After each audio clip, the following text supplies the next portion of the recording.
సిద్దిపేట జిల్లా కొండపాక మండలం దమ్మకపల్లి గ్రామంలో ముదిరా సంఘం ఆధ్వర్యంలో శ్రీ పెద్దమ్మ తల్లి 14వ వార్షికోత్సవ వేడుకలను ఘనంగా నిర్వహించారు. ఆలయ ప్రాంగణంలోని వేదికపై అమ్మవారి ఉత్సవమూర్తులకు కళ్యాణ మహోత్సవాన్ని జరిపారు. ఆలయానికి విచ్చేసి పూజల్లో పాల్గొన్న దంపతులు అమ్మవారికి భక్తి శ్రద్ధలతో ఓడిబియ్యాలు పోసి మొక్కులు చెల్లించుకున్నారు. ఈ వేడుకలను తిలకించేందుకు పెద్ద సంఖ్యలో భక్తులు తరలి రావడంతో ఆలయ ప్రాంగణం అమ్మవారి నామస్మరణలతో మారుమోగింది. వేడుకల అనంతరం ఆలయానికి విచ్చేసిన భక్తులకు నిర్వాహకులు అన్నదానం చేశారు.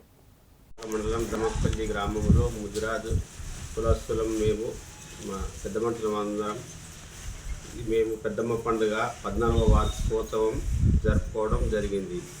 ఈరోజు పెద్దమ్మ కళ్యాణం, అన్నదాన కార్యక్రమం, సాయంత్రం పోచమ్మ బోనాలు 4 గంటలకు, సాయంత్రం 6 గంటలకు పెద్దమ్మ బోనాలు చేయడం జరుగుతుంది. ఉపగత కార్యక్రమాలు ఉన్నాయి. మాకు పెద్దమ్మ అండాదండలతో అందరినీ దయనీయంగా చూడాలని కోరుకుంటాను. ప్రతి సంవత్సరం మేము బోనాలు కార్తీక మాసంలో బోనాలు అందరూ చల్లగుండాలని బోనాలను దేవునికి సమర్పించుకుంటాము.